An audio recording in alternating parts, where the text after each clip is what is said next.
Hello प्यारे बच्चों, कैसे हैं आप सभी। एक बार फिर से आप सभी का स्वागत है मेरे चैनल में math solutions with Rose ma'am में। और आज हम करने जा रहे हैं हमारी कार्यपत्रक 6, जिसकी जो तिथि है वो है 16/7/21 और गणित की हमारी वर्कशीट है क्लास 9th की। यहाँ पे आपको अपना नाम लिखना है, यहाँ पर कक्षा अध्यापिका का नाम लिखना है। तो चलिए अब हम स्टार्ट करते हैं अपनी वर्कशीट। और जिन्होंने भी अभी तक मेरे चैनल को सब्सक्राइब नहीं किया है वो चैनल को सब्सक्राइब कर लीजिए और बेल आइकन को भी प्रेस कर लीजिए। तो सबसे पहला जो हमारा टॉपिक है आज का वो है बीजीय व्यंजकों का गुणनखंड। तो अब गुणनखंडन जो है ये निकालने के लिए इसके लिए यहाँ पे एक डेफिनेशन दी है। चलिए हम उस डेफिनेशन को रीड कर लेते हैं।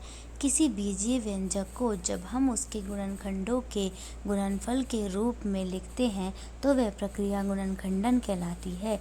कि कोई भी बीजीय व्यंजक जो है जब हम उनको गुणनफल के रूप में, मतलब फैक्टर के रूप में, गुणनफल के रूप में, मल्टीप्लाई में लिख देते हैं, गुणा में लिख देते हैं, तो हम उस प्रक्रिया को गुणनखंडन कहते हैं। अब हम जो गुणनखंडन जो है हमारा ये किस किस तरीके से हो सकता है। तो पहला जो मेथड है, पहला जो तरीका है वो है आपका सार्व गुणनखंड, दूसरा है पदों के पुनः समूहन और तीसरा है सर्व समीकरणों का प्रयोग। ये 3 तरीके से जो है हम अपना बीजीय व्यंजकों का गुणनखंड कर सकते हैं। अब हम आते हैं अपने एग्जाम्पल नंबर 1 में, जो कि हमें पहला उदाहरण दे रखा है। वो है हमारा उदाहरण नंबर ये 3a² BC + 5ab² C। इसका आपको देखिए किस तरीके से गुणनखंड करना है। यहाँ पे ये जो देखिए यहाँ पे 3 गुणा a गुणा a गुणा b गुणा c लिखा हुआ है। ऐसे ही इधर देखिए यहाँ पे 5 गुणा a गुणा b गुणा b गुणा c लिख रखा है, क्योंकि जो जितनी बार है उसको उतनी बार करके हमने यहाँ पे लिख दिया। उसके बाद ये जो इसका उत्तर निकलेगा, आंसर निकलेगा, वो यहाँ ये निकलेगा a गुणा b गुणा c, जो कि दोनों में कॉमन है या दोनों में जो है वो बराबर है या कहीं भी आपको नज़र आ रहा है। उसके बाद हम अपने एग्जाम्पल नंबर 1 पे आते हैं दोबारा से, जो कि ये दूसरे तरीके से यहाँ पर ये दूसरे मेथड से दिया हुआ है। तो अब हम इस मेथड को सीख लेते हैं। इस मेथड में हमें क्या करना है, बेसिकली यहाँ पे आपको ये जो लाइन है, ये तो क्वेश्चन इन्होंने उतार रखा है, दोबारा यहाँ पर ABC यहाँ पर आपने कॉमन ले लिया, तो आपका ब्रैकेट के अंदर जो संख्या बच गई वो संख्या बची है 3a + 5b। अब हम अपने उदाहरण नंबर 2 की तरफ चलते हैं, जो कि है हमारा जो क्वेश्चन है वो है x³ + 6y³ - 6x² y - xy²। अब इसमें सबसे पहले हमें पदों का पुनः समूहन करना है, जो कि हम जो टर्म एक जैसी है उन टर्म्स को हमें एक तरफ से लिख देना है, जैसा कि यहाँ पे आपको करके दिखाया गया है। उसके बाद हमारा दूसरा जो आता है वो ये आता है, पहले 2 पदों का सार्व गुणनखंड x² तथा अगले 2 पदों का सार्व गुणनखंड y² प्राप्त हुआ है। तो यहाँ पे हम देख लेते हैं, यहाँ पे x² निकाला और फिर y² निकाला। तीसरे में आ जाते हैं, तीसरा है सार्व गुणनखंड x - 6y प्राप्त हुआ। उसके बाद जो सेम गुणनखंड यहाँ पर आ रहा है वो यहाँ पर x - 6y आ रहा है और दूसरा है x² - y²। तो x² - y² का फॉर्मूला क्या होता है आप सभी को पता होगा, x - y और x + y, जिसको कि हमने यहाँ पर नेक्स्ट लाइन में लिख दिया, x - y और x + y। अब हमारा ये एग्जाम्पल नंबर जो 2 था, उदाहरण नंबर 2, ये भी ख़त्म हो गया। अब हम चलते हैं अपने एग्जाम्पल नंबर 3 में, जो कि है हमारा x² + 6x + 8 का आपको गुणनखंड करना है। अब गुणनखंड करने के लिए यहाँ पर आपको ये जो दिख रहा है, ये एक सर्व समीकरण आपको यहाँ पर नज़र आ रही होगी। इसका प्रयोग आपको इस उदाहरण नंबर 3 में करना है, जिसके लिए आपको क्या करना पड़ेगा मैं बताती हूँ। जैसे ये आपका क्वेश्चन है x² + 6x + 8, तो आपको क्या देखना है, मल्टीप्लाई करके, गुणा करके ऐसी दो संख्याओं का जो आंसर है वो 8 आना चाहिए, और उन्हीं दो संख्याओं को जब हम जमा करेंगे, प्लस करेंगे, तो उनका आंसर 6x आना चाहिए। तो यहाँ पे हम उदाहरण में देखते हैं कि ऐसा आया है या नहीं। ये देखिए उदाहरण में आ जाइए आप, ये रहा। तो 2 और 4 ऐसी संख्या है कि 2 चौक 8 भी हो गया, और 2 और 4 को प्लस करेंगे तो 6 भी आ गया। तो ये पहला वाला जो है हमारा यहाँ पर हमने कर दिया। उसके बाद यहाँ पर हमने x से 2 और 4 को मल्टीप्लाई कर दिया। फिर तीसरे में हमने क्या करा, x² + 2x में से अलग अलग रखा उनको, और 4x + 8 को अलग रखा। अगली लाइन में देखिए हम क्या कर रहे हैं, x को निकाल दिया तो x + 2 बच गया, और 4 को निकाल दिया तो x + 2 बच गया। अब यहाँ पर हमारे दो ब्रैकेट आपको सेम नज़र आ रहे होंगे, एक ये वाला और एक ये वाला।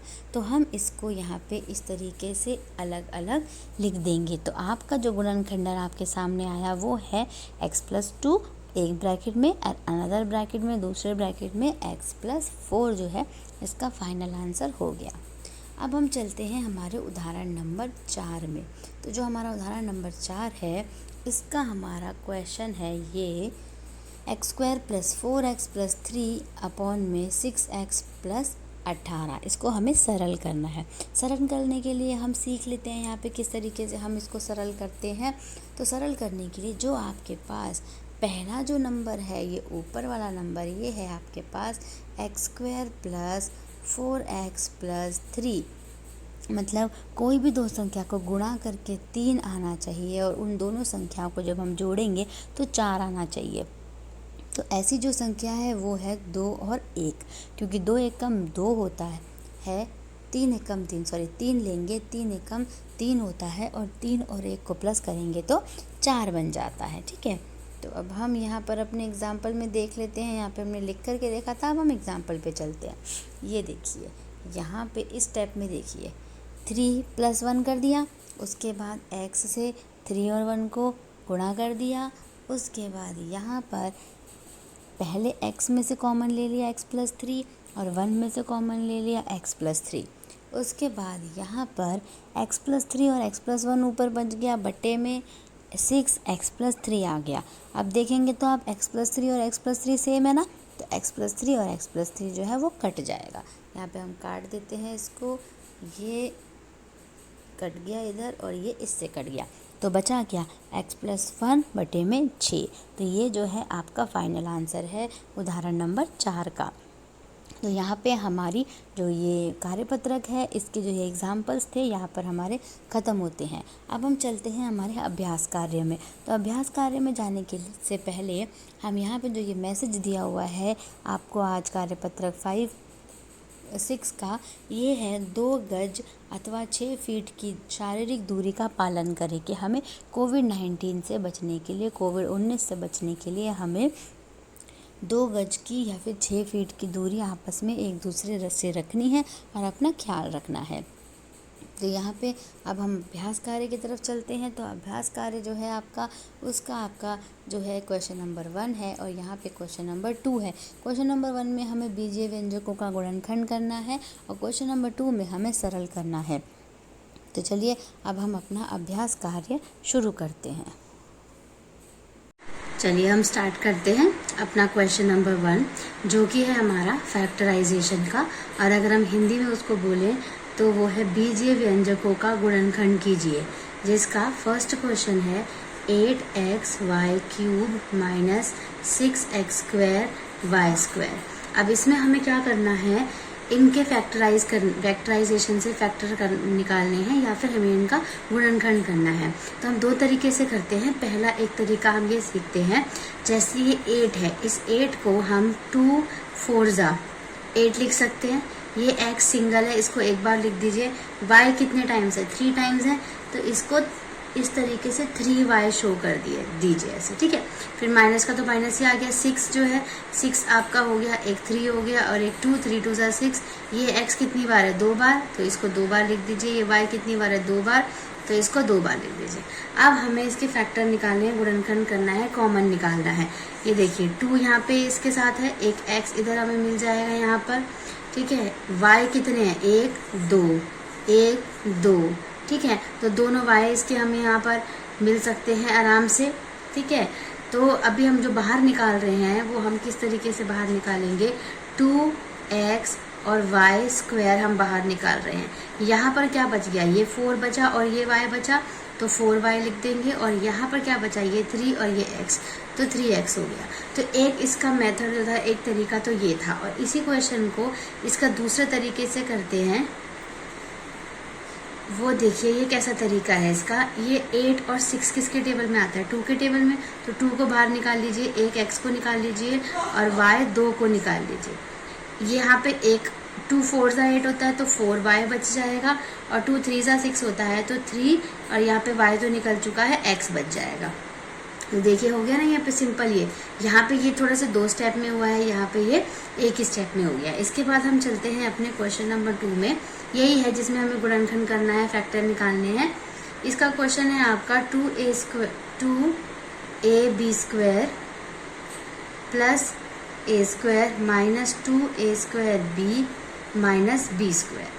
अब हम क्या करेंगे, ये जो 2 टर्म दिख रही हैं इनको एक साथ लिख लेंगे, 2ab square minus 2a² plus, और ये जो 2 टर्म है इनको एक साथ लिख लेंगे, a square minus b square.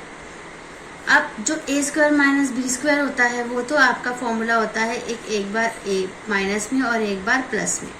और ये जो है इनमें से आप 2ab कॉमन निकालेंगे तो यहाँ पे बच गया b और यहाँ पे बच गया हमारा a।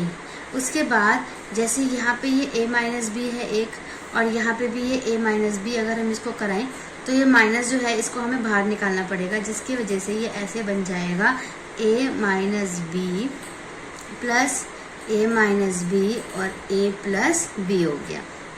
उसके बाद ये दोनों सेम लग रहे हैं तो इनको बाहर कॉमन में एज ए कॉमन निकाल लेंगे, a माइनस बी, और ब्रैकेट के अंदर क्या बच जाएगा आपका, माइनस 2ab प्लस ये जो है आपका ब्रैकेट जो है ये बन जाएगा, ये है आपका a प्लस b। बस यहाँ पर ये जो है आपका आंसर जो है ये कंप्लीट हो गया। अब हम चलते हैं अपने थर्ड क्वेश्चन की तरफ, थर्ड पार्ट की तरफ, जो कि हमारा यहाँ पर मैं लिख देती हूँ। थर्ड पार्ट है हमारा x² प्लस 8x प्लस 12। अब इसमें देखिए यहाँ पर इसको हम मिडल टर्म स्प्लिट मेथड होता है उस तरीके से हमें उसी मेथड से इसको यहाँ पर हमें सॉल्व करना है, ठीक है। और अगर हम हिंदी की बात करें तो हिंदी में हमें क्या है, बेसिकली जो आपका ये वाला नंबर जो है इस नंबर को हमें तोड़ना है, या फिर ये कहिए कि हमें इस नंबर का गुणनखंड करना है, ठीक है। तो इस गुणनखंड करने के लिए जो ये वाला गुणनखंड है इसमें मैं बताऊंगी आपको किस तरीके से आप इसको कर सकते हैं।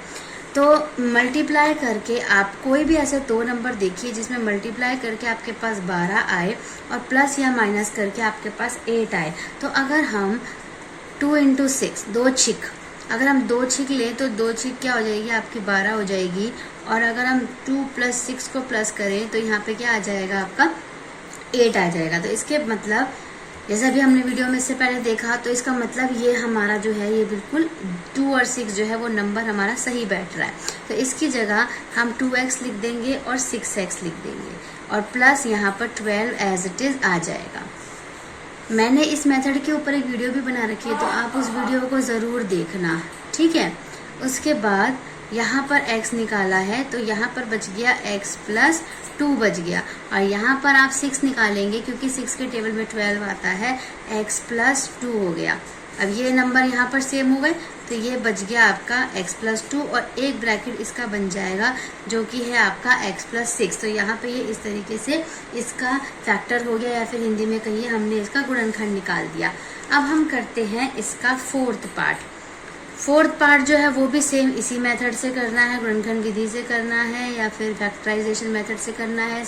मिडिल टर्म को जो है जो मध्य चर है उसको हमें क्या करना है, उसका गुणनखंड करना है। कैसे, 16 है ना, तो 16 को आप ले लीजिए 8 2 = 16, 8 दूनी 16, या और 8 + 2 करेंगे तो क्या आ जाएगा 10 आ जाएगा ना, तो इसका मतलब हमारा जो नंबर है वो बिल्कुल सही है। 2x प्लस 8x लिख दीजिए प्लस 16। अब यहाँ पे ये है जो है आपका x निकालिए, क्या बचा x प्लस 2। यहाँ पे आप 8 निकालेंगे तो आपका बचेगा 8 2 ज़ा होता है 2, ये सेम हो गए दोनों, तो यहाँ पर इसको लिख दिया x प्लस 2 और एक ब्रैकेट आ गया आपका इसका x प्लस 8 का आ गया। तो यहाँ पे ये हमारा क्वेश्चन नंबर 1 जो है वो आपका कंप्लीट हो गया। अब हमारा जो क्वेश्चन नंबर 2 है वो है हमारा सिंप्लीफाई का क्वेश्चन है, या हिंदी में कहें तो सरल कीजिए, जिसमें आपको एक क्वेश्चन दिया हुआ है x² माइनस 9 अपॉन में 6x प्लस 18। हमें इसका गुणनखंड करना है, इसका हमें फैक्टर निकालना है। तो कैसे निकालेंगे, ये हमारा a² माइनस b² का फॉर्मूला होता है। 9 किसका स्क्वायर होता है, 3 का होता है, तो हम इसको लिख सकते हैं x² माइनस 3 का स्क्वायर, और ये हम यहाँ पर एज इट इज़ अभी फिलहाल यहाँ पे रखते हैं। नहीं 6 आप कॉमन निकाल सकते हैं इसमें से, तो x प्लस कितना 6 3 18 होता है, 6 3 18, तो 3 बच गया। अब यहाँ पे देखिए a² माइनस b² क्या होता है, एक बार माइनस में एक बार प्लस में, तो यहाँ पे इसको एक बार माइनस में लिख दीजिए और एक बार आप इसको प्लस में लिख दीजिए। अब देखिए यहाँ पे ये तो 6x प्लस 3 था ऑलरेडी, ये दोनों सेम है ना, तो ये कट जाएगी, यहाँ से ये कट जाएगा, बचा के आपके पास x माइनस 3 अपॉन में 6। ये इसका आपका फाइनल आंसर है जो कि है x माइनस 3 अपॉन में यहाँ पे 6 हो गया। तो ये सेकंड क्वेश्चन का फर्स्ट पार्ट है। अब सेकंड क्वेश्चन का सेकंड पार्ट जो है इस वर्कशीट का लास्ट क्वेश्चन है, इसकी तरफ चलते हैं। ये है x² plus 3x plus 2 upon में x प्लस 2। अब आपको इस बड़ी इक्वेशन के जो बड़ा आपका लीनियर पेयर है, इसका आपको क्या निकालना है, एक वो निकालना है, फैक्टर निकालना है, गुणनखंड करना है। कैसे, x², पहले इसको सॉल्व करते हैं, 3x प्लस 2, तो मल्टीप्लाई करके 2 आना चाहिए और प्लस माइनस करके 3x आना चाहिए। तो आपका ये करेंगे तो 2 1 ज़ा 2, 2 एकम 2 और 2 प्लस 1 3 हो गया। तो ये बन गया आपका x² 2x plus 1x plus 2। अब यहाँ पे कॉमन ले लीजिए, x निकाला तो x प्लस 2 बच गया, यहाँ पे 1 निकाला तो यहाँ पे भी x प्लस 2, तो एक ब्रैकेट आपका x प्लस 1 का हो गया और एक ब्रैकेट हो गया आपका x प्लस 2 का। अब उसके बाद हम क्या करेंगे, इस पूरे को उठा करके यहाँ पे इसकी जगह लिख देंगे x प्लस 1 और x प्लस 2 लिख देंगे, और उसके बाद ये जो नीचे वाला x प्लस 2 है इसको भी हम एज इट इज़ लिखेंगे। ये दोनों हमारे सेम हो गए तो कट जाएंगे, और जो हमारा फाइनल आंसर बचेगा वो बचेगा x प्लस 1। ये फाइनल आंसर जो है हमारा ये बच जाएगा। तो यहाँ पर ये हमारी वर्कशीट जो है ये कंप्लीट हो गई। तो आई होप आपको ये सारे सम्स जो हैं बहुत अच्छे से समझ आए होंगे। तो आप इस वीडियो को लाइक करना मत भूलिएगा और चैनल को सब्सक्राइब करना मत भूलिएगा। Thank you friends.